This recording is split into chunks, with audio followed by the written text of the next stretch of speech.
Praise the Lord. प्रिय परमेश्वर के लोगों, प्रभु यीशु मसीह के पवित्र नाम से मैं आप सभी लोगों को इस पवित्र वचन के भाग में स्वागत करता हूं और मैं विश्वास करता हूं आप सब लोग प्रभु यीशु मसीह की दया से बिल्कुल ठीक ठाक हैं।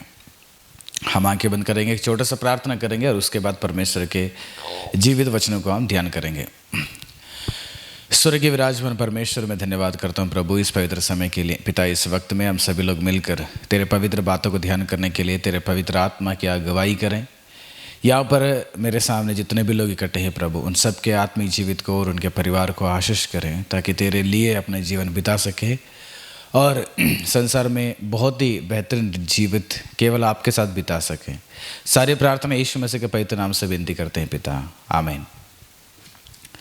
प्रिय, पिछले दिनों से हम लोग परमेश्वर के वचन को ध्यान करते आ चुके हैं। आज भी हम एक विशेष व्यक्ति के बारे में ध्यान करने वाले हैं। मैंने पिछले दिनों में इज़राइल लोगों के राजाओं के बारे में, राजाओं के इतिहास के बारे में बताएंगे करके मैंने आपको कहा था। तो फिर से परमेश्वर ने मुझे मदद किया और सहायता किया आपके सम्मुख में उन चरित्र को लेकर तुम्हारे सामने आने के लिए। जी प्रियो, हर एक व्यक्ति का जीवन जो बाइबल में है, उन व्यक्तियों का जीवन हमारे लिए बहुत ही इम्पोर्टेंट होता है, क्योंकि उनके जीवन किस रीति से रहा और आज उसको लेकर हम किस प्रकार से जीवन बिताना चाहिए बोल के वो कई सारे हमारे लिए एविडेंस देता है, कई सारे सबूत देता है, ताकि हम हमारा जीवन को बेहतरीन रीति से क्या करें, परमेश्वर के लिए जीवन बिता सके। बाइबल में इज़राइल लोगों की पहली राजा और दूसरी राजा के बारे में मैंने ऑलरेडी बता चुका हूँ। इस वीडियो के नीचे डिस्क्रिप्शन में भी उस दो वीडियो का लिंक दे देता हूँ, उसको भी आप सुनिएगा। इज़राइल लोगों के जीवन में कितने राजा लोग आ जाते हैं और यहूदियों राजा कितने हैं, वो सारा चीज़ मैं एक एक मैं आपको बताना चाहता हूँ। आज हम लोग तीसरे राजा के पास आएंगे। इज़राइल लोगों के तीसरा राजा वो है सुलेमान। आप सबको पता है सुलेमान जो है वो दाऊद का पुत्र है, यानी कि बत्शेबा के द्वारा पैदा हुआ दूसरा बेटा है। पहला बेटा तो दाऊद ने एक व्यक्ति को मार के, यानी कि उरिया करके एक व्यक्ति को मारते हैं और उसके बाद उसके पत्नी को अपने पत्नी बना लेते हैं। तो उनके द्वारा पैदा हुआ एक बेटा जो है, परमेश्वर मारने की वजह से वो मर जाता है और उसी बत्शेबा के अंदर ही दूसरा बेटा आता है, उसी का नाम है सुलेमान। ठीक है, बत्शेबा का दूसरा बेटा है। तो ये सुलेमान जब पैदा हो जाते हैं तो तुरंत दाऊद ने एक नाम रखते हैं और वहाँ पर एक नातान करके एक नबी रहते हैं। वो नबी भी क्या करते हैं, सालोमन को एक दूसरा नाम रखते हैं, यदिद्या करके। तो इस ढंग से सुलेमान राजा को दो नाम मिलता है। मैं उसके बाद बताऊंगा कि उस नाम का मतलब क्या है, क्यों इतना नाम में इतना बड़ी एक इम्पॉर्टेंट है करके। तो वो धीरे धीरे बढ़ता है। बढ़ने के बाद जब राजा दाऊद का उम्र बढ़ जाता है, जब मरने के समय आ जाता है, तो दाऊद का चौथा बेटा है जो हग्गीत का बेटा है, उसका नाम अदोनी। वो अदोनी व्यक्ति क्या करता है, दाऊद का चौथा बेटा बाप नहीं बताता, लेकिन फिर वो खुद राजा बनना चाहता है। तो इसलिए कई सारे याजकों को और सेनापति को लेकर एक पहाड़ पर जाते हैं, खुद राजा बनने के लिए कोशिश करता है। तो तुरंत ये नातान को पता चलता है। नातान नबी क्या करते हैं, बत्शेबा के पास आके कहते हैं कि देखो देखो, आप जल्दी से राजा दाऊद के पास जाके कहा ना कि तेरे राजगद्दी में सुलेमान को बैठाने के बात किए थे, तो फिर सुलेमान राजा को उस राजगद्दी दे दो करके। तो फिर उसके बाद राजा क्या करते हैं, दाऊद ने सभी इज़राइलों के मंडली को, नबियों को और याजकों को बुलाकर सुलेमान राजा को वहाँ पर राजा बनाते हैं। तो राजा बनाने के बाद सुलेमान राजा धीरे धीरे क्या करते हैं, अदोनी नाम का उस व्यक्ति को कुछ गलत काम करता है, उसने गलत विचार उसका रहता है, तो उसके वजह से उसको मार डालता है। तो उसके बाद परमेश्वर के भक्त दाऊद ने मरने के आखिरी क्षण में दाऊद को कई सारे सलाह देता है कि किस ढंग से आपको जीवन बिताना चाहिए। कुछ भी हो जाए, लेकिन परमेश्वर को छोड़कर आप अलग जिंदगी ना बिताएं, परमेश्वर में ही रहो करके दाऊद ने सुलेमान को कई सारे सलाहों को देते हैं। तो उतना ही नहीं है, दाऊद आगे बढ़ते बढ़ते बढ़ते बढ़ते बढ़ते एक अच्छा ज़िंदगी बिताता है। और ख़ास करके एक जगह आता है, उस जगह का नाम है गिबियोन करके। तो वहाँ पर जाने के बाद ही परमेश्वर ने उसको बेहतरीन रीति से ज्ञान देते हैं। तो ये राजा का एक संक्षिप्त विवरण है। और यहाँ जब राजा बन जाता है सुलेमान, तो वहाँ से लेकर राजा के आखिरी समय तक उसका ज़िंदगी किस ढंग से रहा, उसी को हम क्या करने वाले हैं, अभी ध्यान करने वाले हैं। तो राजा की ज़िंदगी में, राजा सुलेमान की ज़िंदगी में तो कई सारी चीज़ें हैं प्रियो, लेकिन वो सारा चीज़ मैं आपके सामने नहीं बता सकता हूँ क्योंकि हमारा समय नहीं होता है। लेकिन मैं आपके सम्मुख में राजा के यानी कि राजा सुलेमान के 5 विषय को ही मैं आपके सम्मुख में लाया हूँ। और उन्हीं 5 विषय पर हम क्या करेंगे, आज ध्यान करेंगे। ध्यान से सुनिएगा। राजा सुलेमान के जीवन में उसका ज़िंदगी कितना महत्वपूर्ण रहा और उसके ज़िंदगी के द्वारा हमें कितना चीज़ें, और राजा सुलेमान के द्वारा हमारा जीवन में कितना इम्पोर्टेंट है कि सीखने के लिए बहुत ही महत्वपूर्ण है। इसलिए राजा सुलेमान के द्वारा उसके ज़िंदगी में 5 विषय को मैं बताना चाहता हूँ। ठीक है, पहला विषय ये है प्रियो, राजा सुलेमान को, मैंने विषय पे जाने से पहले मैंने बताया था कि राजा सुलेमान को जब से राजा पैदा हो जाते हैं, यानी कि सुलेमान पैदा हो जाता है, तुरंत दाऊद ने एक नाम देते हैं सुलेमान करके। लेकिन नातान नबी क्या करते हैं, आते हैं, उसको एक दूसरा नाम देते हैं यदिद्या करके। दोनों का मतलब यही होता है कि परमेश्वर ने उस बालक को प्रेम किया, दाऊद का, बत्शेबा का अंदर दूसरा बेटा, उस सुलेमान को आखिर नाम के बारे में इतना क्यों इंपॉर्टेंस दिया गया है। राजा दाऊद ने उसका नाम रखता सुलेमान। आप दूसरी सामुएल का 12वां अध्याय का 24वां और 25वां पद को जाके पढ़िएगा, वो दूसरा बेटा है बत्शेबा के अंदर। और जब पहला इतिहास का उसका 22वां अध्याय का 9 पद में जाके पढ़िएगा, वहाँ पर ये नाम के बारे में मिलता है कि आखिर ये नाम के अंदर क्यों इतना इंपॉर्टेंस है। जी प्रियो, नाम भी बहुत इंपॉर्टेंट होता है कहीं सारे लोगों के जीवन में। नाम के अनुसार उस व्यक्ति के जीवन होना चाहिए। दुनिया में बहुत सारे लोग ऐसे हैं, पतरस करके नाम रखते हैं, लेकिन पतरस के जैसे ज़िंदगी नहीं रहता है। कई सारे लोग तोमा करके नाम रखते हैं, लेकिन तोमा के जैसे ज़िंदगी नहीं रहता है। कई सारे लोगों को देखिएगा, मरियम करके नाम रखा रहते हैं, लेकिन मरियम के जैसे ज़िंदगी नहीं रहता है ना। कितने लोग ऐसे हैं, यीशु करके नाम रखते हैं, है ना, लेकिन यीशु के तरह ज़िंदगी नहीं रहता है। कि नाम ही बहुत इंपॉर्टेंट होता है। तुम्हारा नाम अगर जब भी लोग प्रोनाउंसिएशन करते हैं, उस नाम के पीछे एक व्यक्ति का ज़िंदगी याद आता है। सामुएल करके नाम रखते हैं। सामुएल जब भी आपको पुकारा जाता है तो सामुएल का ज़िंदगी बाइबल में याद आता है कि किस ढंग से ज़िंदगी बिताया। और हम भी यही चाहते हैं कि उस नाम के अनुसार आपकी ज़िंदगी में भी बेहतरीन जीवन बिता सकें। राजा दाऊद ने बेटा को सालोमोन करके नाम रखा, लेकिन नातान नबी ने आकर कहता है कि इसका नाम यदिद्या रखो, यदिद्या रखा गया। 2 नाम उसको मिलता है। आखिर क्यों?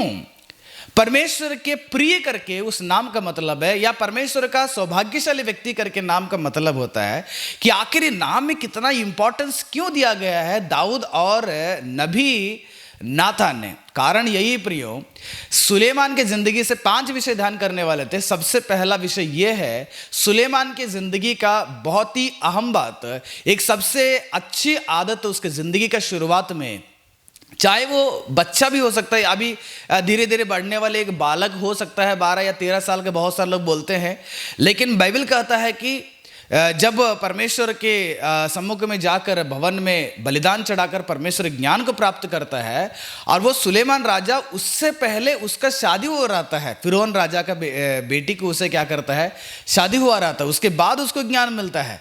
तो वो छोटा बच्चा था या बड़े आदमी था, उससे हमको मतलब नहीं होता है ना। आज देखिएगा 12 साल का बेटा करोड़ों रुपए कमाता है ऑनलाइन में या कोई बिजनेस में, है ना। 15 साल का एक लड़का एक बड़ा 10-15 कंपनी का CEO बन जाता है ना।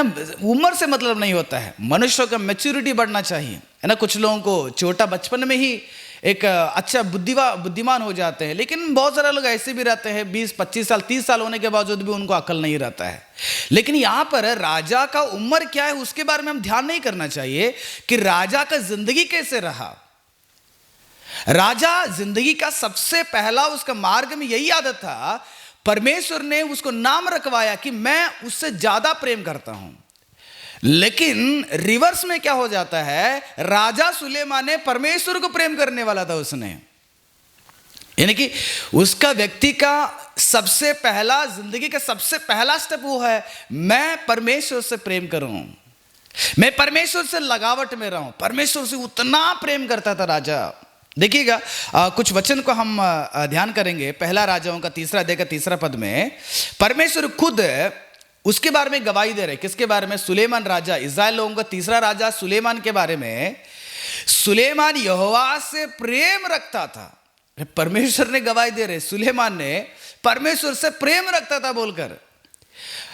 मतलब ये संसार में सुलेमान का सबसे ज्यादा प्रेम अगर उसके नजर में दिख रहा है, केवल परमेश्वर है। उसको धन के ऊपर प्रेम नहीं था, उसके दौलत के ऊपर प्रेम नहीं था, संसार की कोई वस्तु के ऊपर प्रेम नहीं था, या संसार के कोई मार्ग, कोई मनुष्य के ऊपर उतना प्रेम नहीं था उसको। उतना उससे भी बेहतरीन 1000 गुना उसका प्रेम केवल परमेश्वर के अंदर था। ज्यादा प्रेम करता था उसने,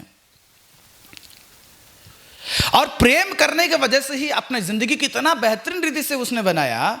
मित्रों, देखिए संसार में बहुत सारे लोग पैसा से प्रेम करते हैं, या एक व्यक्ति से प्रेम करते हैं, या एक गेम से प्रेम करते हैं, एक मूवी से प्रेम करते हैं, जो इस संसार में हमारे जिंदगी को कभी भी वो बचा नहीं सकते हैं, या हमारे जीवन में हमेशा वो नहीं रह सकते। ऐसे चीजों से लोग प्रेम करते हैं आज। लेकिन राजा सुलेमान ने परमेश्वर से प्रेम रखता था करके परमेश्वर का वचन बताता है। देखिएगा वह परमेश्वर का प्रेम ने राजा सुलेमान के द्वारा क्या क्या काम करवाए। इतना प्रेम करता था उसने। बाइबल बताता है परमेश्वर के लिए 1000 बलिदान उसने चढ़ाया। यानी कि जब भी उसके जीवन में भलाई होता है, जब भी उसके जीवन में भलाई होने वाला है, जब भी उसने कुछ कार्य की योजना को तैयार करता है, या कोई भी उसके जीवन में बुरा हो जाए, उसके जीवन में भला हो जाए, उसके जीवन में अच्छा होने वाला है, कोई भी परिस्थिति में राजा सुलेमान ने सबसे पहले परमेश्वर के धन्यवाद के लिए बलि चढ़ाता था। उसने 1000 बलि चढ़ाता था उन दिनों में। यानी कि उसका जो प्रेम है ना, केवल बात में नहीं रहा, उसको क्रिया में लेकर आया उसने। संसार में मनुष्य ने परमेश्वर से प्रेम करता हूं बोलते, लेकिन उनके जिंदगी में सच में परमेश्वर से प्रेम नहीं रहेगा। मुंह से बोलेंगे, है ना, मुंह से बोलने से कोई नहीं बनता है ना प्रियो। यीशु मसीह ने वही तो बोल दिए, आप तो होठों से परमेश्वर का आदर सम्मान करते हो, लेकिन तुम्हारे हृदय में परमेश्वर थोड़ा सा भी नहीं है। हृदय से परमेश्वर बाहर है, केवल होठों में परमेश्वर का नाम आता है। आज कितने लोग देखते हैं, हमारे आसपास रहते हैं, हमारे घर पे रहते हैं, हमारे साथ सेवा करते हैं, वो सब लोग केवल मुंह में परमेश्वर का नाम इस्तेमाल करते हैं, केवल बातों में परमेश्वर का तारीफ करते हैं, लेकिन जिंदगी में हृदय से परमेश्वर कोई जगह नहीं। परमेश्वर मनुष्य के हृदय से बहुत काफी दूर है, लेकिन मनुष्य के होठों में परमेश्वर केवल दिखाई देता है, तो कोई फायदा नहीं होता है। तुम्हारे जिंदगी में क्रिया में दिखाइएगा। प्रेम जो है ना, क्रिया में आना चाहिए। आप कितना क्रिया में लेकर आ जाते हो।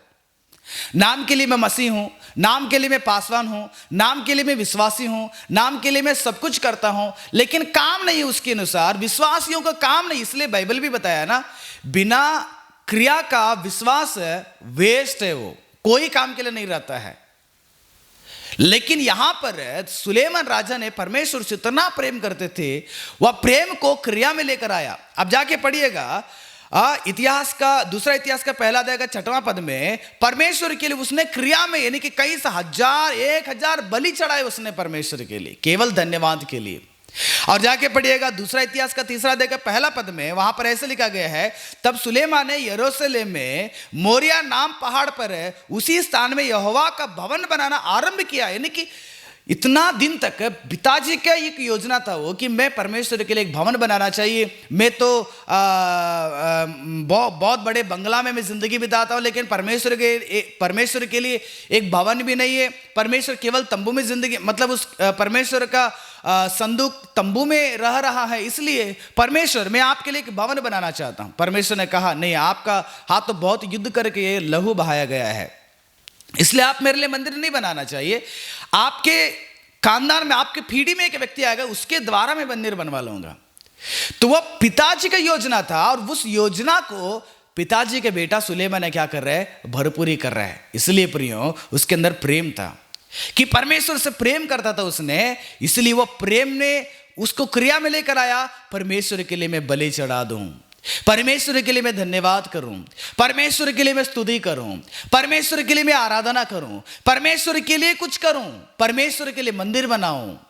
इतने दिन केवल दाऊद के पहले या दाऊद के बाद किसी के मन में उतना सोच नहीं आया था, लेकिन दाऊद के अंदर आ गया और उसको काम में दिखाने वाले एक व्यक्ति था, वही है सुलेमान राजा ने।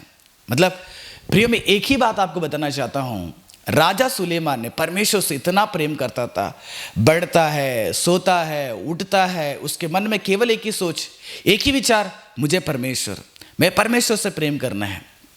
मित्र, इस संसार में आप जिससे ज्यादा प्रेम करते हैं ना, उसके लिए कुछ करना चाहते हैं।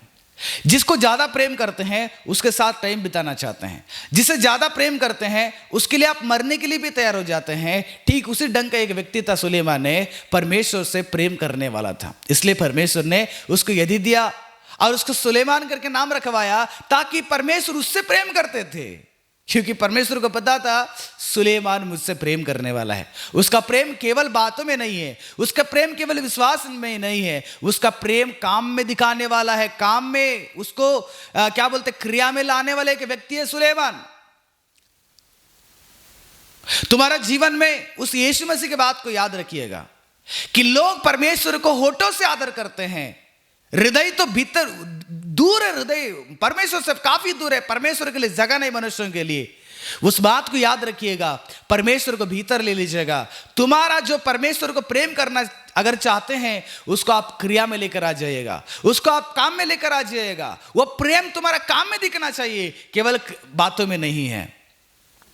हाँ, मैं पड़ोसी से प्रेम करता हूँ, मैं लोगों से प्रेम करता हूँ, मैं सारा जगत के लोगों से प्रेम करता हूँ, और वह प्रेम आपके जीवन में कितना महत्वपूर्ण है बाइबल बताता है। प्रियो, प्रेम अगर नहीं रहेगा ना, परमेश्वर तुम्हारे अंदर नहीं रहता है। इसलिए आप परमेश्वर से प्रेम कीजिए, सबसे पहला परमेश्वर को प्रेम करें, और वह प्रेम जो है आपके अगल बगल में उसको क्या करना, दिखाने के लिए कोशिश करें और उसको क्रिया में लेकर आइएगा। सुलेमान का प्रेम जो है सबसे पहले परमेश्वर के कामों में आ गया कि मैं परमेश्वर के लिए बलि चढ़ाऊं, कि मैं परमेश्वर के लिए भवन बना दूं, कि मैं परमेश्वर के लिए सोचूं, परमेश्वर के लिए दौड़ूं, परमेश्वर उठना बैठना सब हमेशा उसके मन में परमेश्वर का प्रेम, परमेश्वर का प्रेम, परमेश्वर का प्रेम।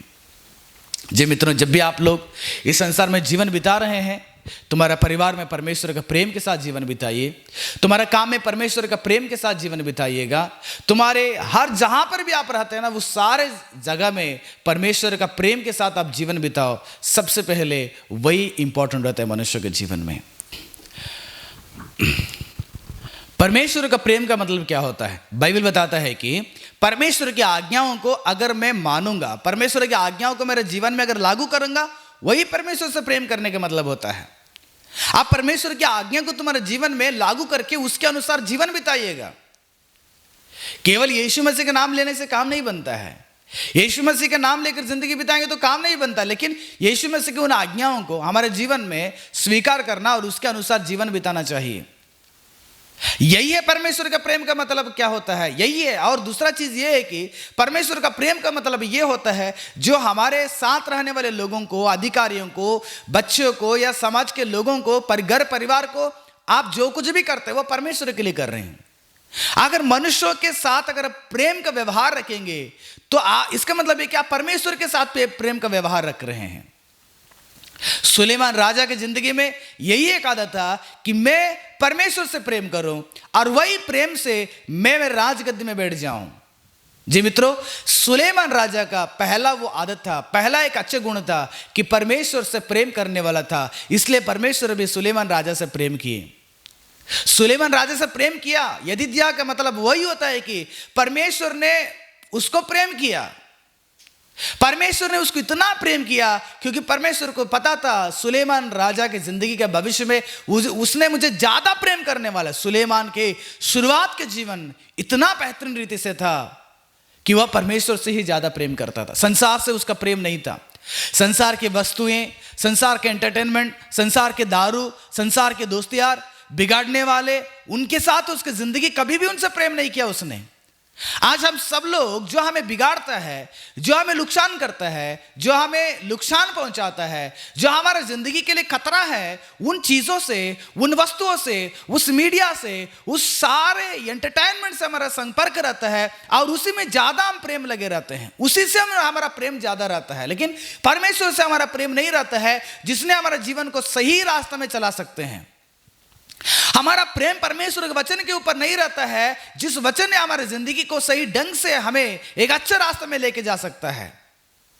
केवल हमारा प्रेम उसी के साथ रहता है जो कुछ दिन रहकर वो हमारे आंखों के सामने ही उड़ जाता है, हमारे आंखों के सामने ही वो विनाश हो जाता है। प्रियो, बच के रहिएगा तुम्हारी जिंदगी में। सबसे पहला आप परमेश्वर को प्रेम करने वाला हो जाओ। जब तुम परमेश्वर के लिए प्रेम करना तैयार हो जाएंगे तो परमेश्वर तुमसे भी क्या करेंगे, ज्यादा प्रेम करते हैं।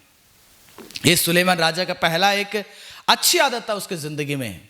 और दूसरा, सुलेमान राजा के दूसरा एक अच्छा कैरेक्टर ये था प्रियो, वह जब भी परमेश्वर के सम्मुख में जाता है, जब भी परमेश्वर के लिए वो सम्मुख में बैठकर परमेश्वर से प्रार्थना करता है, बाइबल बताता है कि परमेश्वर पसंद करने वाली प्रार्थना सुलेमान करता था। यानी कि सुलेमान का प्रार्थना के जीवन में जब भी परमेश्वर से दुहाई, जब भी परमेश्वर से प्रार्थना, परमेश्वर उसकी प्रार्थना में बहुत खुश हो जाते थे, बहुत प्रसन्न हो जाते थे। ऐसे कुछ बातों को हम ध्यान करेंगे अभी। तो पहले राजाओं का 3 अध्याय का 10वां पद में जिक्र किया गया है, इस बात से प्रभु प्रसन्न हुआ कि सुलेमान ने ऐसा वरदान मांगा है। जी प्रियो, राजा सुलेमान ने गिब्योन उस पर्वत में जाकर परमेश्वर के लिए 1000 बलिदान चढ़ाने के बाद उसी जगह में सुलेमान सोया रहता है।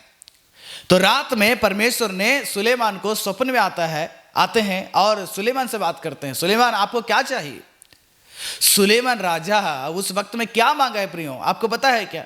अगर उस जगह में संसार का एक व्यक्ति रहता है ना, वो व्यक्ति यही मांगता था, प्रभु मुझे एक अच्छा नौकरी दे देना। वो यही मांगता था, प्रभु मेरे लिए एक अच्छा लड़की को दे देना, शादी करना चाहिए, एक अच्छा लड़का को दे देना, शादी करना चाहिए। प्रभु मुझे धन दौलत दे देना, मुझे बंगला दे देना, है ना। काफी सारे लोग संसार की उन वस्तुओं को मांगते हैं जो इस संसार के लिए जरूरत है। केवल संसार के खुद के लिए जरूरत पड़ता है, बिना किसी दूसरे के लिए जरूरत नहीं पड़ता है वो। लेकिन सुलेमान राजा ने उस जगह में क्या मांगा पता है? प्रभु मैं तो अभी भी छोटा बेटा हूं, अभी भी छोटा लड़का हूं, मैं तेरे लोगों को न्याय चुकाने के लिए मेरे पास ज्ञान नहीं है।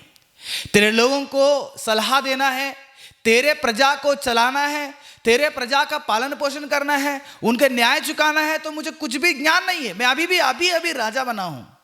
एक काम कर देना परमेश्वर, मुझे वो ज्ञान दे देना जो तुम्हारा प्रजा को अच्छी रीति से पालन पोषण कर सकता हूं। यानी कि राजा वहां पर भी अपने लिए नहीं मांगा, बल्कि परमेश्वर के लोगों के ऊपर शासन करने के लिए, परमेश्वर के लोगों को अच्छे रास्ते में चलाने के लिए सुलेमान राजा ने परमेश्वर ज्ञान को मांगा।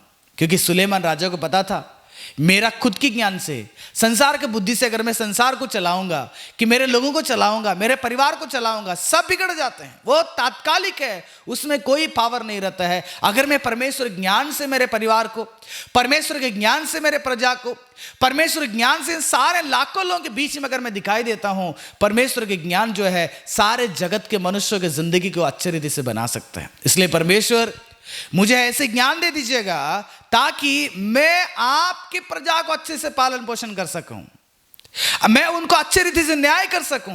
पहले परमेश्वर से विश्वास किया प्रार्थना करने से पहले, और उसके बाद परमेश्वर के लिए धन्यवाद का बलियों चढ़ा दिया। और जब परमेश्वर ने प्रसन्न हो जाते हैं तो वहां पर परमेश्वर के सम्मुख में अपने लिए नहीं मांगा, लेकिन लोगों के जरूरतों को पूरा करने के लिए सुलेमान राजा ने परमेश्वर से निवेदन रखते हैं।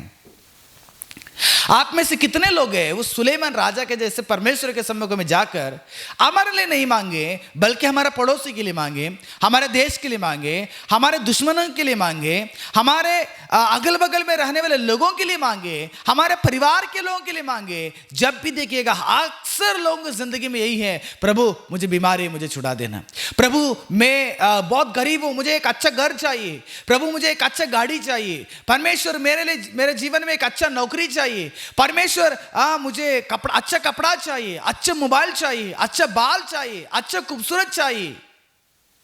यानी कि मनुष्यों ने जब भी परमेश्वर के सम्मुख में जाता है अपनी जरूरतों को लेके जाता है, लेकिन सुलेमान राजा ने, परमेश्वर ने स्वप्न में बात करते हैं, सुलेमान राजा ने अपनी जरूरत नहीं बल्कि लोगों के जरूरतों को पूरा करने के लिए ज्ञान को मांगा। प्रियों, सच में सुलेमान राजा के कितनी अच्छी प्रार्थना देखो। इसलिए बाइबल बताता है कि परमेश्वर ने उसे पसंद किया, परमेश्वर उससे प्रसन्न हो गया, उस वरदान से परमेश्वर बहुत खुश हो गए। प्रिय, बहुत खुश हो गए उसने। हमारा प्रार्थना से परमेश्वर खुश है, हमारे मन्नत से परमेश्वर खुश है। जब भी तुम परमेश्वर से प्रार्थना करते हो, एक बार याद कीजिएगा कि तुम्हारा प्रार्थना ये परमेश्वर खुश महसूस करना है, प्रसन्न होना चाहिए। देखिए, इस बात से प्रभु प्रसन्न हुआ, परमेश्वर प्रसन्न हो गया सुलेमान राजा से। अरे, इतनी छोटी उम्र में या इतनी नया जिंदगी शुरू कर रहा है, इतना उम्र में ज्ञान को मांग रहा है।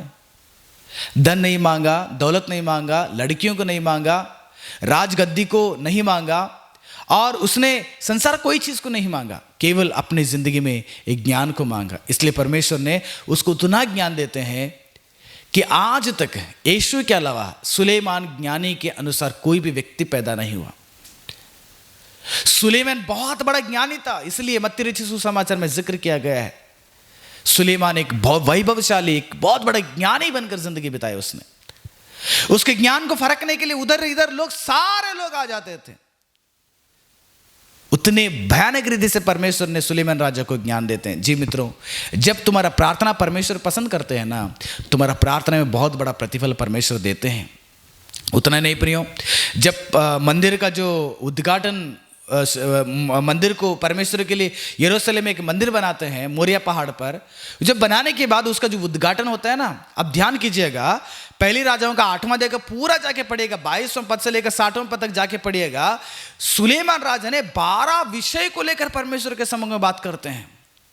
घुटने टेक कर, हाथ उठाकर परमेश्वर से ऐसे विनती करते हैं। देखिएगा, उस वचन को पढ़ेंगे, पहला राजाओं का 8वां अध्याय का उसका 22वां पद से मैं पढ़ता हूं। देखिएगा, तब सुलेमान इज़राइल की पूरी सभा के देखते यहोवा की वेदी के सामने खड़ा हुआ और अपने हाथ स्वर्ग की ओर फैलाकर यहोवा से कहने लगा, हे इज़राइल के परमेश्वर, तेरे सामने तो ऊपर स्वर्ग में और ना नीचे पृथ्वी पर कोई परमेश्वर नहीं है।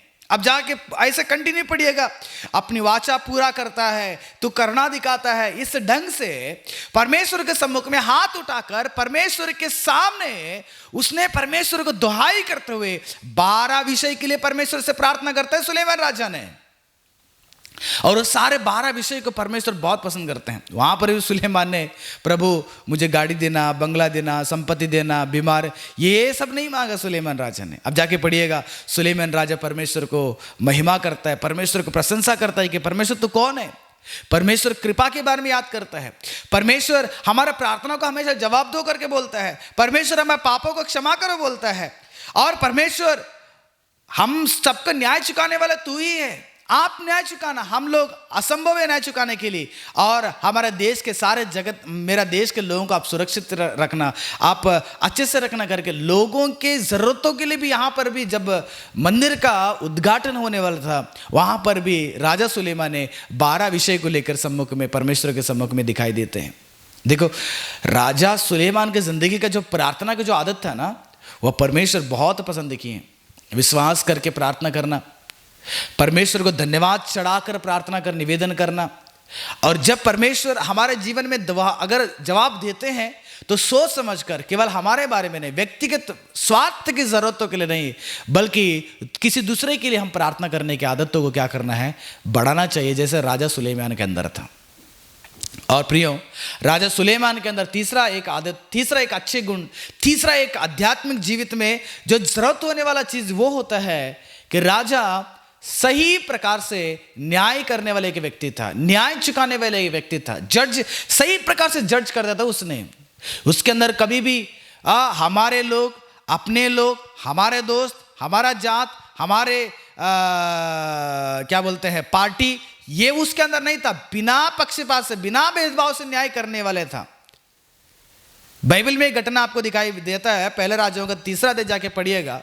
वहां पर एक स्त्री आ जाती है ना, ये दोनों वेश्या थी, और उसमें से एक स्त्री आ जाती है। राजा हम दो औरत लोग एक ही परिवार में रहते हैं। मैं एक बेटा को जन्म दिया और 3 दिन के बाद मेरे साथ उस घर पे रहने वाले उस औरत भी जन्म दिया अपने बेटा के लिए।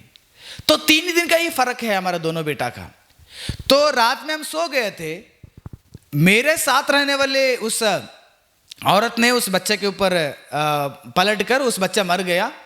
और वो सुबह उठकर क्या कर लिए, मेरा बच्चे को अपने गोद में रखकर मरा हुआ बेटा को मेरे गोद में लाकर रख दिए हैं।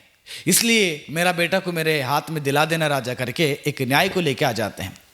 तो वहां पर जो भी घटना हुआ है ना, केवल 2 ही लोगों को पता है। वो जिस घर पे 2 औरत लोग रहेंगे उन्हीं को पता रहेगा, क्योंकि बच्चे भी बहुत छोटा है। अब राजा को समझ में नहीं आया, दोनों को बुलाए, दोनों को बुलाकर दोनों को पूछा गया। एक बहन ने कहा, एक स्त्री ने कहती है, राजा मेरा बेटा है जो जिंदा है, जो मरा हो उसका बेटा है। और ये कहती है, नहीं राजा मरा हो उसका बेटा है, जो जिंदा हो मेरा बेटा है। ऐसा आपस में दोनों लोग क्या करने लगे, झगड़ा करने लगे, बहस करने लगे।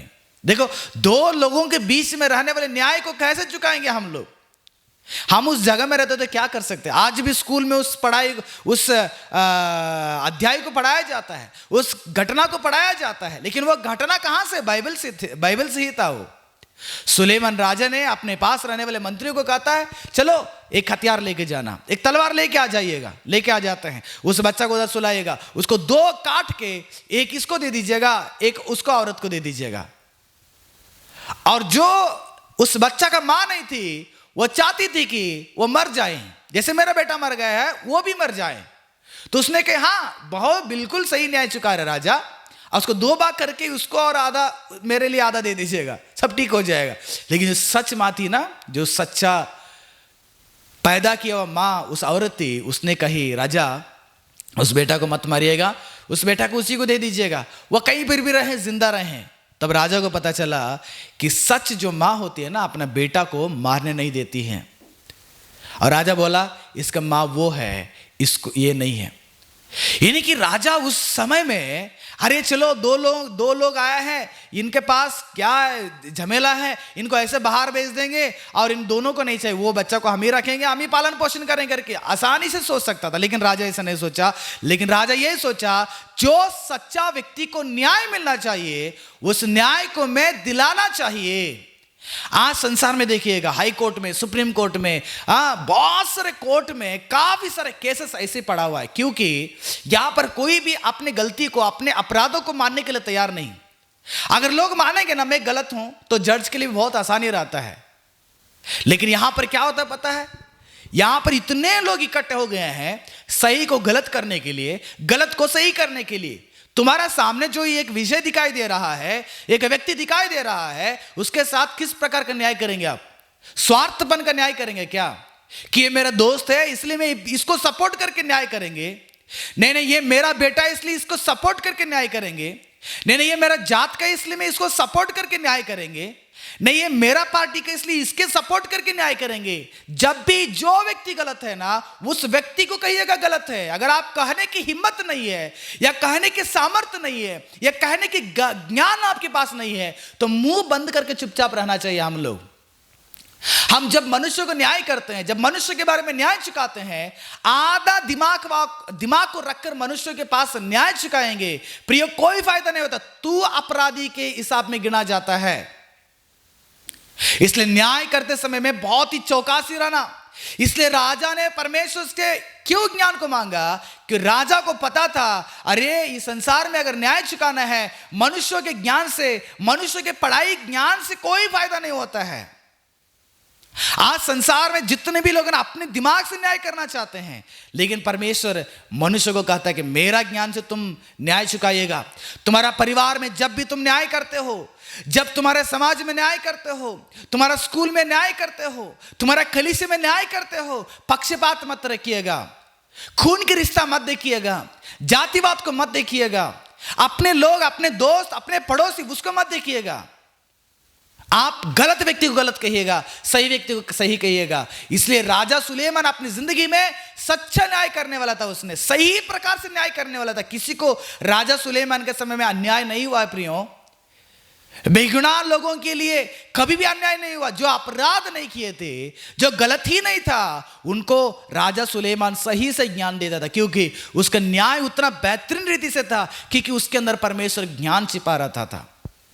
जब भी एक व्यक्ति के साथ न्याय करना है, परमेश्वर ज्ञान को इस्तेमाल करता था। उसने मनुष्यों के ज्ञान को मत इस्तेमाल कीजिएगा, तुम्हारे दोस्तों के बात को मत सुनिएगा, तुम्हारे पड़ोसी के बात को मत सुनिएगा, तुम्हारे घर वालों के लोगों के बात को मत सुनिएगा, परमेश्वर ज्ञान को सुनिएगा। परमेश्वर क्या बताना चाहते हैं, परमेश्वर क्या सिखाना चाहते हैं, परमेश्वर ज्ञान के अनुसार लोगों को न्याय चुकाए। प्रियो, कभी भी किसी मनुष्य का अन्याय नहीं होता है।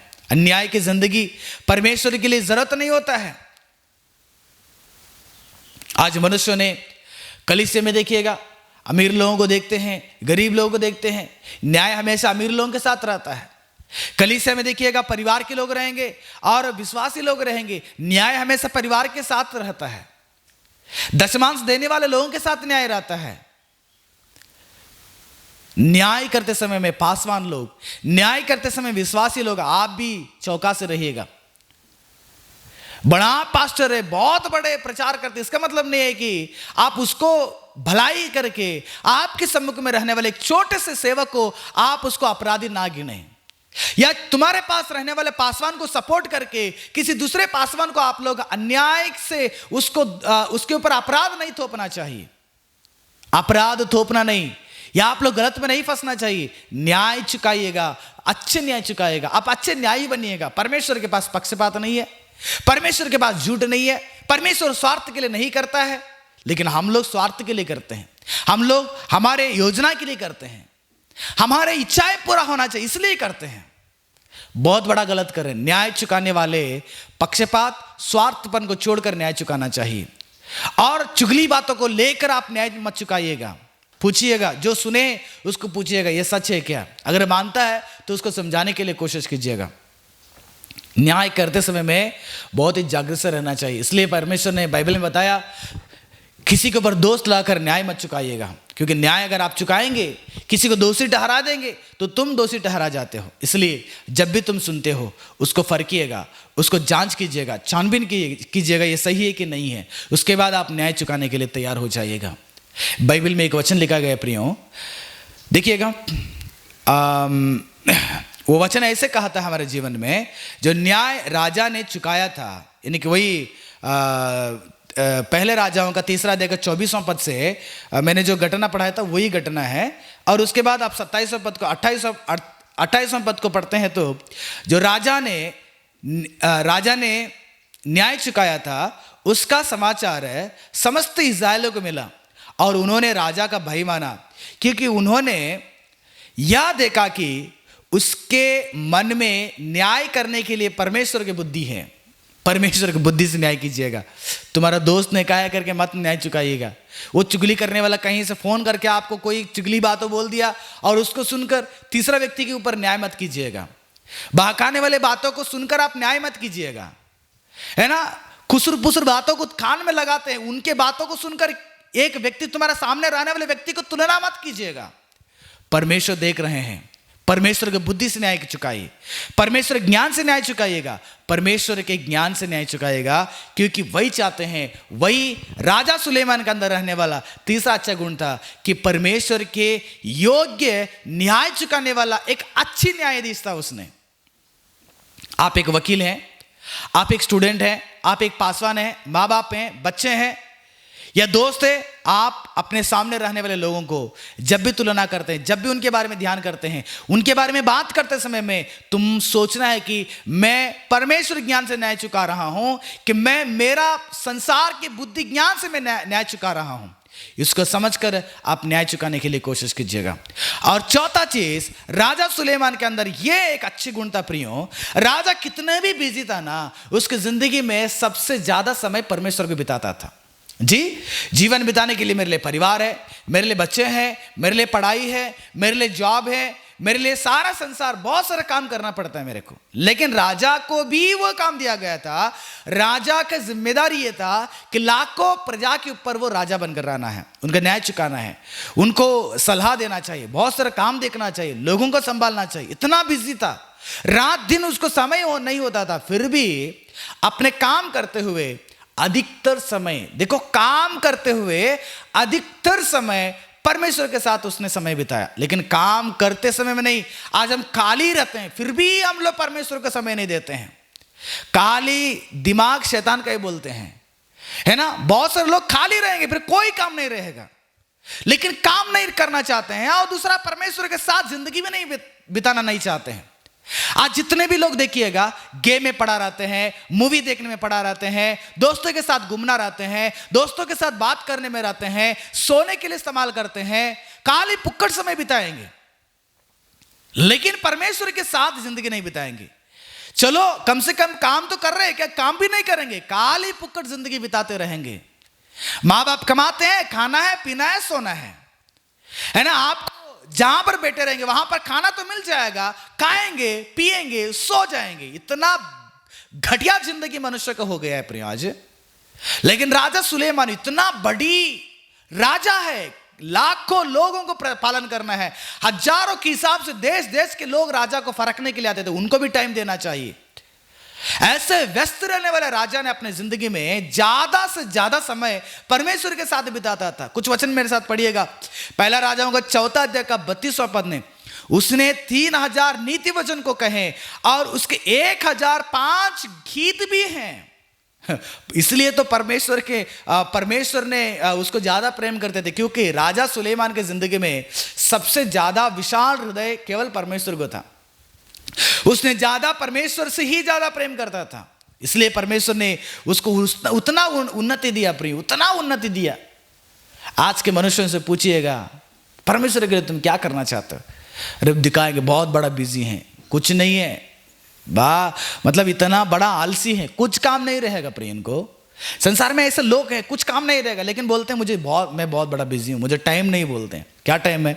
गेम में बैठ के खेलने के लिए, लड़की के साथ चैटिंग करने के लिए, लड़का के साथ चैटिंग करने के लिए, दोस्तों के साथ चैटिंग करने के लिए। मोबाइल में समय है तुम्हारे लिए, खाने के लिए समय है, सोने के लिए समय है, बर्बाद करने के लिए समय है। परमेश्वर के लिए समय नहीं दे क्या? परमेश्वर के लिए समय नहीं दिया आपके पास परमेश्वर के लिए समय नहीं। कैसे जिंदगी बिता रहे हैं हम लोग? एक बात सोचिएगा, राजा सुलेमान 3000 नीति वचन खाली जब भी वो काम में रहता था, खाली रहता था ना, वो परमेश्वर के लिए नीति वचन लिखता था कि ये नीति वचन आने वाला भविष्य के लिए अच्छा रहे, आने वाला भविष्य के जवानों के लिए अच्छा रहे। आज हम कहेंगे कि चर्च में आ जाइएगा, टाइम नहीं बोलते हैं।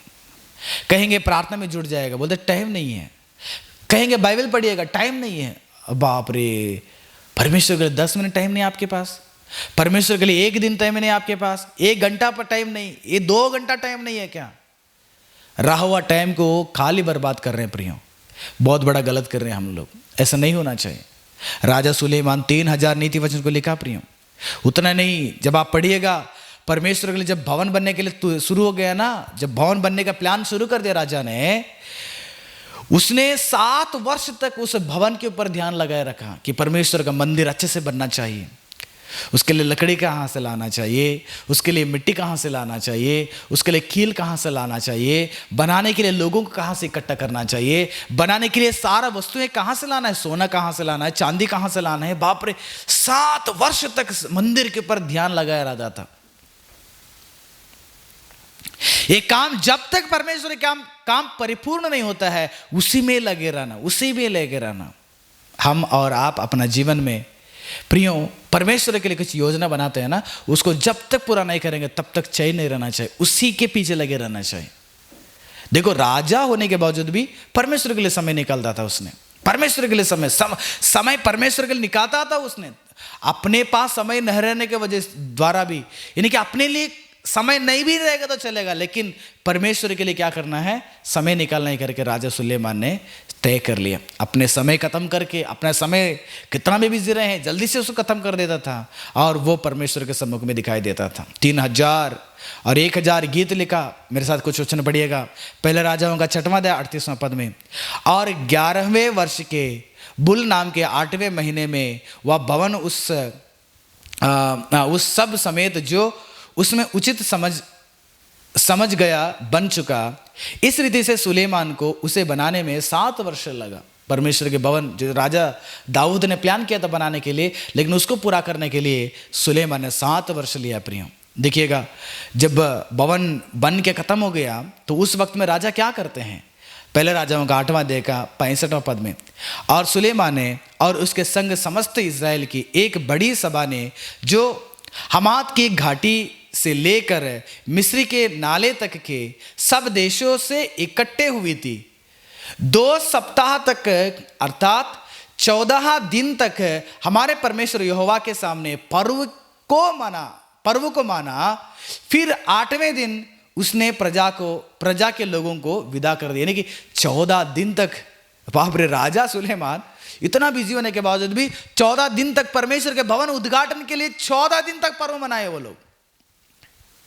परमेश्वर ने दिया जिंदगी, परमेश्वर ने दिया परिवार, परमेश्वर ने दिया राजगद्दी, परमेश्वर ने दिया तुम्हारी जिंदगी, परमेश्वर ने दिया आज का सुबह दिन, परमेश्वर ने दिया है आज का स्वस्थ, परमेश्वर ने चंगाई किया, परमेश्वर ने तुम्हें भोजन दिया, परमेश्वर ने तुम्हें आसमान दिया, परमेश्वर ने ऑक्सीजन दिया, परमेश्वर ने जमीन दिया। ये सारा सब कुछ परमेश्वर ने दिया। अच्छे पत्नी को दिया, अच्छा पति को दिया, अच्छा बच्चों को दिया, अच्छे पढ़ाई को दिया, अच्छे काम को भी दिया है। ऐसे दिया हुआ परमेश्वर के लिए समय नहीं है हमारे पास। परमेश्वर कैसे सोच रहा होगा कि इतना सब कुछ मैंने किया हूं लेकिन मेरे लिए समय नहीं। अरे परमेश्वर ने ही आपको सब कुछ किया प्रियो, परमेश्वर ने किया है। हम सबको परमेश्वर करता है। जब बैठकर खाना खाते हैं ना, वो परमेश्वर ने दिया हुआ भोजन है। आप जब बैठते हैं ना गाड़ी पे, वो परमेश्वर ने आपको दिया है। परमेश्वर ना रहता तो तुम कब का नहीं रहते, लेकिन परमेश्वर ने हमारा सब कुछ दिया है। इसलिए सुलेमान ने समझ लिया, ये भवन बनाने की सामर्थ्य मुझे परमेश्वर ने दिया, ये ज्ञान भी मुझे परमेश्वर ने दिया, ये राजगद्दी भी परमेश्वर ने दिया, मैं इसको परमेश्वर के लिए देना चाहता हूं। समय मुझे परमेश्वर ने दिया, मैं परमेश्वर के लिए देना चाहता हूं। 14 दिन तक परमेश्वर के लिए पर्व मनाया वो लोग। इसलिए बाइबल में भक्त पौलुस बताता है कि फिलिपियों का 4 पद में, प्रभु में सदा आनंदित हो। प्रभु में सदा हमारा खुशी, हमारा समय, हमारा हर चीज जो है ना प्रभु में होना चाहिए, परमेश्वर में खुश होना चाहिए, परमेश्वर के साथ जिंदगी बिताने में बहुत खुश होना चाहिए। इसलिए परमेश्वर के लिए आप समय बिताइए प्रियो। देखिएगा, पहला राजाओं का 10वां अध्याय का 8वां पद में सुलेमान राजा के बारे में और भी बताया गया है कि धन्य है तेरा जन, धन्य है तेरा सेवक जो नित्य तेरे सम्मुख उपस्थित रह कर तेरी बुद्धि की बातें सुनते हैं। बड़े इतना बिजी होने के बावजूद भी लोगों को समझाते थे उसने, ये करो वो करो, ऐसे मत रहो वैसे रहो, उधर जाओ इधर जाओ, परमेश्वर के लिए ऐसे करो। पर लोगों को बुद्धि की बातें समझाते थे। हमारे जैसे मूर्ख की बात नहीं है। हम किसी व्यक्ति में लगे तो उसको बिगाड़ने की बातों को कहते हैं। हमारे साथ अगर कोई व्यक्ति में लगे तो उसको बर्बाद करने की बात बताते हैं, गलत बातों को सिखाते हैं, नफरत की बातों को सिखाते हैं, गुस्सा की बातों को सिखाते हैं, चुगली की बातों को सिखाते हैं। लेकिन राजा सुलेमान ने बैठकर अपने साथ में आने वाले प्रजा को, लोगों को, प्रभुओं को, राजाओं को, सबको बुद्धि के बात बांटते थे। उसने प्रचार करता था। उसने पहले राजाओं का 10वां अध्याय 24वां पद में, और समस्त पृथ्वी के लोग उसकी बुद्धि की बातें सुनने को परमेश्वर ने मन में उत्पन्न की थी, सुलेमान के दर्शन पाना चाहते थे। यानी कि सारे जगत के लोग परमेश्वर को उस बुद्धि को पाने के लिए सुलेमान राजा के पास आते थे। प्रियो जी मित्रों, आप कैसे हो? आपकी जिंदगी कैसे है? आपके संपर्क कैसे है? आपके लोग कैसे हैं? एक बार फर्किएगा, तुम्हारे द्वारा एक व्यक्ति सही हो रहा है कि बिगड़ रहा है। जब भी हम लोगों को समझाते हैं, जब भी हम लोगों को प्रचार करते हैं, वो एक अच्छा मौका है, उसको गवाइए मत। एक अच्छा मौका है, आपको वो समय दिया है एक व्यक्ति से बात करने के लिए, उसको समझाइए, उसको बुद्धि की बात कहिएगा। मिलने वाला मौके में भी शैतान को आप अपने जीवन को, अपने बुद्धि को ना सौंपें। ये राजा के अंदर एक अच्छा विचार था कि मैं परमेश्वर के लिए समय बिताना है, परमेश्वर के वचन को लिखना है, परमेश्वर के बुद्धि की बात को लिखना है, परमेश्वर के नीति वचन को लिखना है। एक अच्छा समय मेरे लिए कि मैं प्रार्थना के लिए समय निकालना चाहिए, मैं आराधना के लिए समय निकालना चाहिए, लोगों के साथ मिलकर परमेश्वर की स्तुति करना चाहिए, उसके लिए मुझे समय बिताना चाहिए। मुझे समय निकालना चाहिए लोगों को समझाने के लिए, लोगों को बुद्धि के बात सुनाने के लिए, लोगों को परमेश्वर ज्ञान को सुनाने के लिए, लोगों को गलत रास्ते से सही रास्ते में लाने के लिए मुझे समय निकलना ही करके राजा सुलेमान ने परमेश्वर के वचन के अंदर हो, लोगों को समझाने में हो या प्रार्थना करने में हो, राजा सुलेमान अपने जिंदगी में ज्यादा समय निकालता था। उसने इतना बिजी होने के बावजूद भी परमेश्वर के लिए समय निकालता था। देखो, इतने अच्छा राजा था उसने, लेकिन बात यह प्रियो, हर एक व्यक्ति के अंदर एक कमजोरी रहता है। वो कमजोरी को हमें तोड़ना चाहिए, उस कमजोरी को हमें रोकना चाहिए, उस कमजोरी में हम युद्ध करके उसको हासिल करना चाहिए, उस कमजोरी से हम बाहर आना चाहिए। लेकिन राजा सुलेमान की जिंदगी में परमेश्वर से प्रेम करने वाले एक व्यक्ति था, सच में परमेश्वर से ज्यादा प्रेम करता था, और परमेश्वर पसंद करने वाले, प्रार्थना करने वाले एक व्यक्ति था प्रियो। और राजा सुलेमान ने अच्छा न्याय चुकाने वाला एक व्यक्ति था परमेश्वर ज्ञान से। और राजा सुलेमान कितना भी बिजी रहे, लेकिन परमेश्वर के लिए समय बिताने वाला था, परमेश्वर के लिए समय निकालने वाला था। लेकिन उसकी जिंदगी में एक ही कमजोरी था, वही है एक औरत जी। एक कमजोरी था उसकी जिंदगी में। ये कमजोरी मनुष्य को पाप के रास्ते में लेके जाता है। ये कमजोरी मनुष्य को परमेश्वर से दूर करता है। ये कमजोरी मनुष्य को बर्बाद की ओर लेके जाता है। ये कमजोरी मनुष्यों को विनाश की ओर लेके जाता है। वही एक कमजोरी सुलेमान के अंदर था। वही है एक औरत, एक स्त्री का व्यामोह जो है ना, वह सुलेमान की जिंदगी का सबसे बड़ा एक कमजोरी का आदत था उसने उसका जिंदगी में। और उसको उसके जीवन में बढ़ने दिया, उसने बढ़ने दिया, उसको रोकने के लिए कोशिश नहीं किया। रोकेंगे तो मनुष्य का हर चीज संभव है, लेकिन सुलेमान ने नहीं रोका। शुरुआत की जिंदगी बहुत बेहतरीन रहा प्रियो सुलेमान का, लेकिन एंडिंग में उसने बहुत बड़ा गलत करते हैं। बहुत सारे लोग बोलते हैं सुलेमान राजा नरक में गया है, बहुत सारे लोग बोलते हैं सुलेमान राजा स्वर्ग में गया है, लेकिन मैं तो कोई न्याय करने वाला नहीं हूं, क्योंकि न्याय करने वाला परमेश्वर है। वो स्वर्ग में गया, वो नरक में गया, मुझे उससे मतलब नहीं, लेकिन उसके जिंदगी में मुझे परमेश्वर ने क्या दिया, वह मुझे जरूरत है। सुलेमान की जिंदगी में सबसे बड़ा गलती क्या है पता है प्रियो? पढ़ी मेरे साथ, पहला राजाओं का 11वां अध्याय का पहला पद से मैं पढ़ता हूं, ध्यान से सुनिएगा। परंतु राजा सुलेमान फिरौन के बेटी और बहुत से विजातिया स्त्री से जो मोआबी, अमोनी, यदोमी, सिदोनी और हित्ती थे प्रीति कर लेने लगा। ये एक समय परमेश्वर से प्रीति करने वाला, अब ये अपने जात के नहीं है, अपने लोग ने। जात के मतलब दो जाति होता है संसार में, एक पुरुष और एक स्त्री। और विश्वास में दो जात होता है, एक शैतान के जात और एक परमेश्वर के जात है। शैतान के जात वाले हमेशा शैतान की ओर जिंदगी बिताते हैं, शैतान के अनुशासन करते हैं, शैतान के वचन को पालन करते हैं, शैतान की योजना में भरे रहते हैं, शैतान के लिए अपने जीवन को कुर्बान करते हैं। और दूसरे लोग वो होते हैं परमेश्वर की जात के लोग, जो परमेश्वर के अंदर रहकर परमेश्वर के लिए जीवन बिताना, परमेश्वर के जैसे जीवन बिताया, परमेश्वर को महिमा करना, मेरे द्वारा परमेश्वर दिखाई देने, यही दो जात के लोग हो जाते हैं। यहां पर सुलेमान परमेश्वर के जात के लोग था, यानी कि परमेश्वर की योजना को पूरा करने वाला, परमेश्वर को प्रीति करने वाला, लेकिन यहां पर विजाति के स्त्रियों से व्यामोह कर लिया, उनसे शादी कर लिया, जो सुलेमान राजा को जरूरत नहीं था ये लोगों से। सुलेमान राजा ने उनके चेहरे को देखता था, वो बहुत खूबसूरत रहते थे, उनको लेके आके अपने पत्नी बना लेता था। जितने लोग उसको पसंद होने सबको लेके आ जाता। मनुष्यों को होता ना, मनुष्यों के आंख कभी भी थकता नहीं है, और मनुष्यों की इच्छा भी थकता नहीं है, वो हमेशा और भी चाहिए, और भी चाहिए, और भी चाहिए, और भी चाहिए। 1,000 पत्नी को बना लिया सुलेमान ने, फिर भी उसको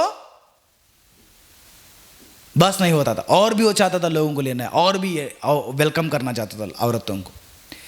बाइबल बताता विजाति स्त्रियों से उसने क्या कर दिया, विवाह कर लिया। दूसरा पद देखिए, वे उन जातियों के थी जिनके विषय में यहोवा ने इस्राएल से कहा था, तुम उनके मध्य में ना जाना और ना तुम्हारे मध्य में आने पाए, और वह तुम्हारा मन को देवता की ओर निस्संदेह फेरेंगे। परमेश्वर बताए थे आप वहां पर मत जाना, उनको भी तुम्हारा जीवन में स्वागत मत करना, क्योंकि वे सब लोग क्या करेंगे पता है, जो सत्य नहीं है उस ईश्वर के पास, जो संसार ने बना लिया, जो संसार के मनुष्यों ने बना लिया, वो असत्य के पीछे लेके जाएंगे। सत्य परमेश्वर मुझसे तुम्हें दूर करेंगे। वे वैसे ही हो गया।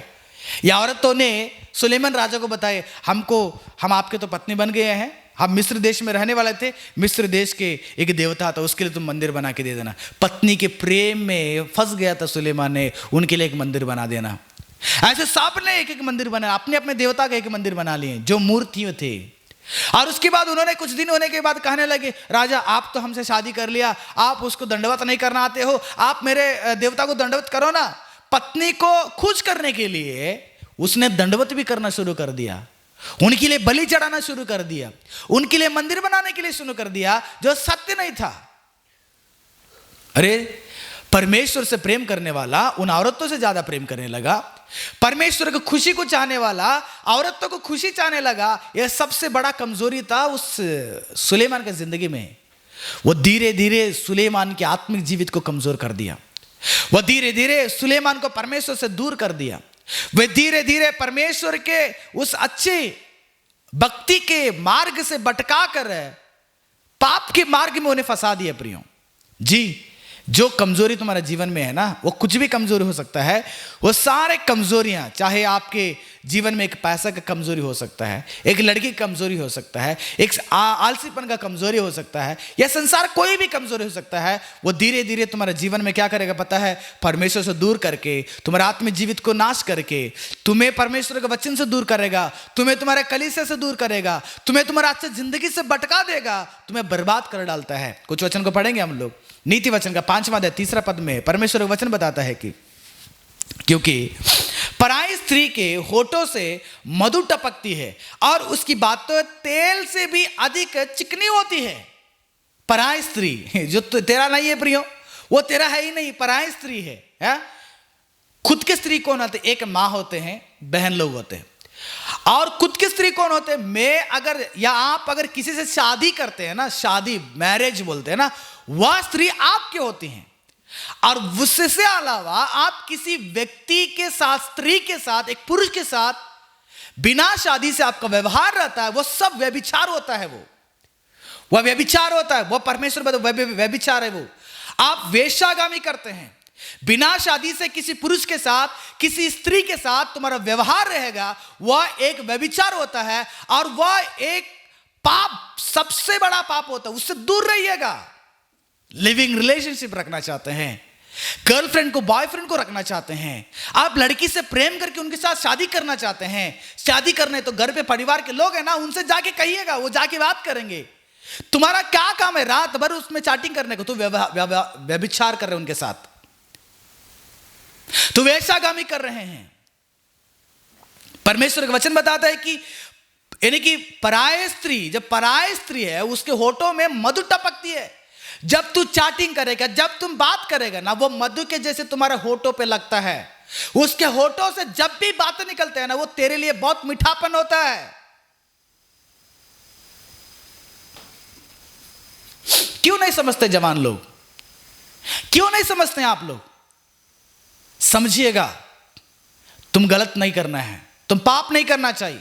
ये जो गलत कर रहे हैं ना, तुम्हारा जिंदगी को बर्बाद करने वाला आदतों में फंसे हुए आप लोग। बाहर आ जाओ आप अपने जीवन में। सिमसोन को देखिएगा, अच्छा व्यक्ति था, लड़की के चक्कर में अपने जिंदगी को बर्बाद कर दिया। सुलेमान को देखिएगा, अच्छा व्यक्ति था, लड़कियों के व्यवहार में अपनी जिंदगी को बर्बाद कर दिया। परमेश्वर का वचन बताता है, परंतु इसका परिणाम नागदौनी के समान कड़वा और दोधारी तलवार के समान पौना होता है। दोधारी तलवार तुम्हें ऐसे काटेगा ना, तुम इधर भी नहीं उधर भी नहीं, ऐसे काटेगा।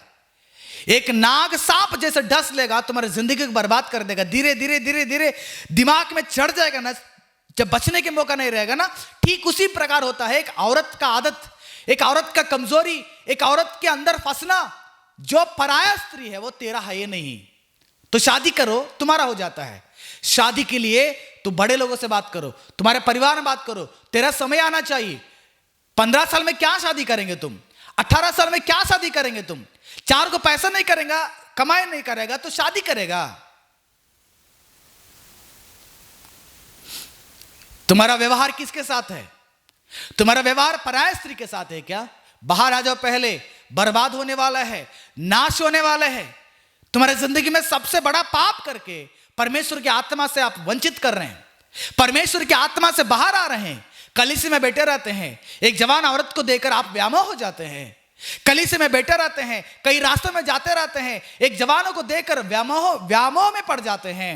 तुम्हारे आंखों को पट्टी लगा लीजिएगा, तुम्हारी इच्छाओं को बांध के रखिएगा, तुम्हारे शरीर के अभिलाषाओं को तुम मुट्ठी में रखिएगा, उसको कुर्बान कीजिए परमेश्वर के लिए। प्रभु मेरा आंख पवित्र रहे, प्रभु मेरी योजना पवित्र रहे, प्रभु मेरी जिंदगी पवित्र रहे करके। पराय स्त्री के साथ क्या व्यवहार तुम्हारा जीवन बताइएगा? सुलेमान को क्या जरूरत था? सुलेमान को एक अच्छी जिंदगी, बेहतरीन जिंदगी परमेश्वर ने दिया था ना, लेकिन उन लोगों से शादी करके जिंदगी को बर्बाद कर दी उसने। कई सारे लोग को नींद की एक कमजोरी रहता है। नींद मतलब नींद से ज्यादा प्रेम करते हैं।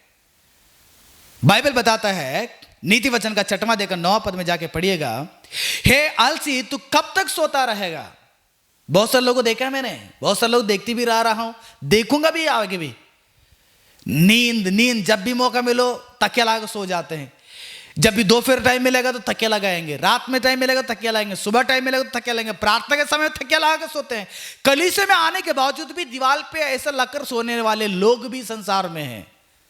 उन्हीं लोगों को राजा सुलेमान, वही सुलेमान ने बताया जिस औरतों की आदत से फंस कर जिंदगी बर्बाद कर दिया था ना, वही सुलेमान ने औरतों की कमजोरी के बारे में बता दिया, और वही सुलेमान ने नींद की कमजोरी के बारे में बता दिया। हे आलसी तो कब तक सोता रहेगा, तेरी नींद कब तक टूटेगी। थोड़ी सी नींद, एक और झपकी, थोड़ा और छाती पर हाथ रख के लेटे रहना, तब तेरा कंगालपन राह के लुटेरे के समान और तेरे घाटी हथियारबंद के समान आ पड़ती है। तेरा लुटेरा आने वाला है तुम्हें बर्बाद करने के लिए, और बाहर से नहीं आएगा। तुम्हारा लुटेरा तुम्हारा शैतान है, तुम्हारे सामने है। याद रखिएगा, नींद करने वाले, आलसी करने वाले, परिश्रम करो।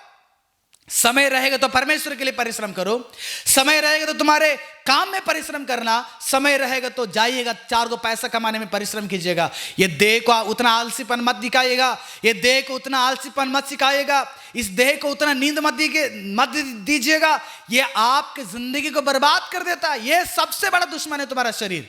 ये चाहता है कि सो जाए, ये चाहता है कि वो कहीं ये कहीं, ऐसा रहूं वैसा रहूं। काम करने मन नहीं होता है आज के जवानों के लिए, आज के लोगों के लिए, क्योंकि आलसीपन बढ़ा हुआ है। ये शरीर को आलसीपन दिखाना चाहते हैं, झुकना नहीं चाहते हैं, उठाना नहीं चाहते हैं, दौड़ना नहीं चाहते हैं, चलना नहीं चाहते हैं, धूप में आना नहीं चाहते हैं, रूम के अंदर बंद, कमरे में बंद रहना है, और वहीं पर इनको खाना पानी, हाँ सब इनको चाहिए। कब तक रहेंगे आप ऐसे? कब तक जिंदगी बिताएंगे तुम लोग ऐसे? एक समय आएगा जब बाहर आपको छोड़ा जाता है, जब तुम बाहर आ जाएंगे ना, तब पता चलेगा तुम्हारी जिंदगी का वो समय जैसे आप बर्बाद कर दिए हैं। आ जाओ, उस नशे से बाहर आ जाइएगा, परिश्रम करने वाले एक व्यक्ति होकर जिंदगी बिताओ। कमजोरी आपको नींद या आलसी जो है ना, सबसे बड़ा कमजोरी कहीं सारे लोगों को रहता है। कुछ लोगों को पैसा का कमजोरी रहता है, पता है आपको? जब भी देखो पैसा पैसा, मन पूरा पैसे में रहता है। यही 3 चीजें प्रिय मनुष्य को बर्बाद करने वाला, एक स्त्री होती है, एक आलसीपन होता है, और तीसरा पैसा होता है। इससे अलावा क्या है बताइए? तो क्या है बताइए? ये 3 चीज के अलावा मनुष्य को बर्बाद करने वाला आदत क्या है बताइएगा? पौलुस ने तीमुथियुस को कहा, जवान बेटा को कहा, पहला तीमुथियुस के लिए 6वां अध्याय का 9 पद से लेकर 10वां पद में, पर जो धनी होना चाहता है वे ऐसे ही परीक्षा और फंदे और बहुत सी व्यर्थ और हानिकारक लालसाओं में फंसते हैं। जो लोग चाहते हैं मैं बहुत बड़ा अमीर बनना है, मेरे पास बहुत सारा पैसा रहना चाहिए, मैं बहुत बड़ा बिजनेस होना चाहिए, मेरे पास सेविंग्स ऐसे होना चाहिए, मैं जब चाहिए जो कुछ भी खरीदना है तो आराम से जाके खरीदना है, मुझे महंगा चीज अगर खरीदना है तो तुरंत खरीदना चाहिए, इसलिए मेरे पास पैसा होना चाहिए। पैसा पैसा पैसा पैसा पैसा पैसा। एक लड़की के साथ रहना है तो पैसा चाहिए, लड़की के साथ घूमना है तो लड़का के साथ घूमना है तो पैसा चाहिए, मोबाइल खरीदना है तो पैसा चाहिए, कपड़ा खरीदना है तो पैसा चाहिए, एक कोई भी बेटिंग करना है तो पैसा चाहिए, आप कोई भी जगह जाना है तो पैसा चाहिए, हर चीज के लिए पैसा चाहिए। इसलिए शैतान ने मनुष्य के अंदर पैसा का लोभ भर दिया कि लोगों ने अमीर बनने के लिए कई सारे गलत में फंस जाते हैं, व्यर्थ और हानिकारक लालसा में फंस जाते हैं, हानिकारक और लालसा में फंस जाते हैं। पैसा कमाने के जूझ में जाते हैं, वहां पर सब पैसा उड़ाया जाता है और सब हार जाते हैं। पैसा कमाने के चक्कर में लोगों ने बहुत सारे गलत रास्तों में जाते हैं और जिंदगी को बर्बाद कर लेते हैं। देखो भक्त पौलुस ने क्या बोला, जो मनुष्यों के बिगाड़ते और विनाश के समुद्र में डुबा देते। बाप रे, पैसा का जो लालच है, समुद्र बोल रहे पौलुस ने कि पैसा का लालच जो है समुद्र के जैसे है, उसमें वो डुबा देती है। समुद्र में जैसे गिरेगा तो नहीं आएगा, ठीक उसी प्रकार पैसा का लालच है, क्योंकि रुपया का लोभ सब प्रकार की बुराई का वो जड़ होता है। जब तुम बहुत बड़ा अमीर बनना चाहते हैं, पैसा कमाना चाहिए, जब भी देखो पैसा पैसा पैसा, ये तुम्हें बहुत बर्बाद करेगा, हर गलत रास्तों में आपको लेके जाएगा। देखो सुलेमान राजा के जीवन में भी इन तीन में से उसका कोई भी कमजोरी नहीं था, एक ही कमजोरी था, लड़की की कमजोरी। परमेश्वर से हट गया, परमेश्वर से दूर हो गया, परमेश्वर से भटक गया, परमेश्वर का मार्ग ही भूल गया, परमेश्वर की योजना भूल गया, परमेश्वर का प्रार्थना भूल गया, परमेश्वर का सच्चाई भूल गया और झूठ का जिंदगी बिताया, बर्बाद हो गया। अपना राजगद्दी छोड़ देना पड़ा। राजगद्दी यहां पर इसके बाद दो राजा लोग आ जाते, विभाजन हो जाता, टूट जाता अपना राजा, राजगद्दी टूट जाता है, उसका सारा राज्य जो है टूट जाता है, लोग तितर बितर हो जाते हैं। बाप रे, आने वाले दिनों में कितना बहुत बड़ा भयानक परिस्थिति आने वाला है, आप ध्यान करने वाले हैं। राजा सुलेमान एक ही गलती किया, एक लड़की के चक्कर में हजारों स्त्री को अपने जीवन में पत्नी बनाकर लेकर आया, उपपत्नी बनाकर, लेकिन उनके द्वारा ही परमेश्वर से सुलेमान राजा ने दूर हो गया। इतना बड़ा ज्ञानी एक कमजोरी में फंस गया कि हम क्या बड़ा ज्ञानी है बताइए तो। इसलिए परमेश्वर ने क्या किया पता है, सुलेमान के जैसे हम जीवन को बर्बाद नहीं करना चाहिए, हम सुलेमान के जैसे हम बर्बाद नहीं होना चाहिए, परमेश्वर से दूर नहीं होना चाहिए, हमारा भविष्य को नाश नहीं करना चाहिए, विनाश के फंदे में नहीं फंसना है करके हमें बाइबल के वचन दे दिया, ताकि उन बाइबल के वचन को पढ़कर हमारी जिंदगी को सही रास्ते में लेकर आए। भजन संहिता का 119वां अध्याय का 9 पद को देखिएगा, जवान अपनी चाल चलन को किस उपाय से शुद्ध करें, तेरे वचन का पालन करने से। तुम परमेश्वर के वचन को पालन करो, परमेश्वर के वचन पर ध्यान लगाए रहो, रोज रात दिन परमेश्वर के वचन को ध्यान कीजिएगा। वो वचन तुम्हें क्या करेगा, अच्छे रास्ते में लेके जाएगा, तुम्हारा जवानीपन से बचाएगा, तुम्हारे लोभ से बचाएगा, तुम्हारे हर प्रकार के पापों से तुम्हें बचाकर एक अच्छी रास्ता में परमेश्वर का वचन तुम्हें क्या करेगा, लेके जाएगा। ये हमारे अंदर जब परमेश्वर का भय आ जाता है प्रियो, हम परमेश्वर से प्रेम करेंगे, परमेश्वर के लिए समय निकालेंगे, परमेश्वर की योजना को पूरा करेंगे, हम कोई प्रकार के अन्याय से जिंदगी नहीं, गलत विचार रखकर जिंदगी नहीं बिताएंगे, और हमारा जीवन में आने वाले परिस्थिति में जो चीज मुझे पाप में फंसाता है वो चीज से हम बाहर आ जाते हैं। अगर मोबाइल की कमजोरी आपके अंदर है तो मोबाइल के उस पाप से बाहर आ जाओ। गेम की कमजोरी आपके जीवन में है, गेम की पाप से बाहर आ जाओ। व्यभिचार व्यामोह के फंदे में अगर आप फंसे हुए हैं उससे आप बाहर आ जाओ। अगर आप आलसीपन के अगर फंदे में फंसे हुए हैं आप उससे बाहर आ जाओ, क्योंकि परमेश्वर तुम्हें आजाद करने के लिए आया है, स्वतंत्र से जीने के लिए परमेश्वर ने हमें क्या कर दिया, छुड़ाया है शैतान के बंधनों से, संसार के आदतों से। इसलिए तुम्हें फंसना नहीं चाहिए, सुलेमान राजा के जैसे तुम्हारी जिंदगी को बर्बाद नहीं करना चाहिए। आखिरी की जिंदगी सुलेमान का कैसे था मुझे वो पता नहीं है, उसके लिए बताने तो फिर मुझे एक और क्लास लेना पड़ेगा, लेकिन आज के इस बाइबल स्टडी के अंदर मैं आपको यह बताना चाहता हूं प्रियो, सुलेमान के 4 आदतों को तुम्हारे जीवन में स्वीकार करें, लेकिन 5वीं आदत यह था कि तुम्हें चौकस होना चाहिए कि मुझे भी सुलेमान के जैसे पाप में फंस कर जिंदगी बर्बाद नहीं करना है भैया, मुझे पवित्र रास्ते में जीवन बिताना चाहिए, परमेश्वर योग्य जीवन बिताना चाहिए, मैं आने वाले दिनों में स्वर्ग में जाना चाहिए। सुलेमान कहाँ पे गया उसको हटा दीजिए, लेकिन सुलेमान की जिंदगी से मैं क्या करना चाहिए, पाप का प्रतिफल मृत्यु होता है। अगर आप पाप करते हैं, कोई कमजोरी में फंसे रहते हैं, तुम्हारी जिंदगी तुम खुद नाश करते हो, विनाश की ओर लेके जाते हो। इसलिए प्रियो, आज वक्त लोगों की जिंदगी से हम सुलेमान की जिंदगी को याद किए।